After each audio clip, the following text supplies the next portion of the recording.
بسم الله الرحمن الرحيم. لصحيح ابن حبان فرمايشتي كاتوه الشيخ الألبانيش تصحيحي كردوه أفرميه جابري كوري عبد الله رضا ورحمة خواه لبي أفرميه بيغمبريان صلى الله عليه وآله وسلم فرموي ئایا شتێکتان پێ بڵێم کە گوناهەکانتان بشواتەوە و تەواوی عیب و عارەکانتان دابشارێ؟ ئەفەرمێ وتمان ئەی پێغەمبەریان صلی الله عليه وآله وسلم بەڵێ.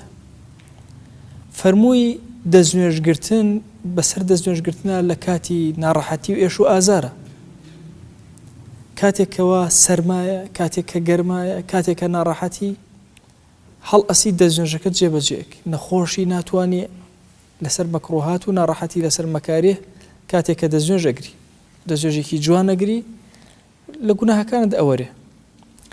وكثرة الخطى إلى المساجد هنگاوی زۆر بەرەو مزگەوت چەند ماڵەکە دوورترە ئەوەندە رب العالمین زیاتر لێت بوراوە. و هەروەها چاوەڕوانکردنی نوێژ بۆ نوێژێکی تر، هەموو ئەمانە گوناهەکانی تۆ ئەوەرن. هۆ ئەو کەسەی گوناهت زۆرە، دەستنوێژت بە هەمیشە هەبێ، دەستنوێژ لەسەر دەستنوێژ با ناڕەحەتیشی بگرەرەوە. هۆ ئەو کەسەی کە گوناه و تاوانەکانت زۆرە و ئەتەوێ خوای گەورە عیبەکانت دابشارێ، هەنگاوی زۆر بنێ بۆ مزگەوت. لەکوێ مزگەوتێکت بینی با هەنگاوەکان زۆر بن، بچۆ بەرە ئەو مزگەوتە، هەموو نوێژێکە کردت چاوەڕێ ئەوە کە دوای ئەوە نوێژی دوای ئەوە جێبەجێکی بەچاکی.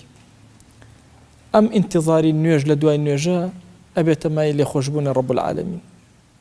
داوامە لە ذاتی پاکی پەروەردگار لەسەر جەم گوناهەکانمان ببوورێ، گوناهێکی ئاشکرا و پەنهان، گوناهێکە لەمەوە پێش کردومان، گوناهێک لەمەوە دوای ئەکەین و فرێ تەوبە ناکەوین.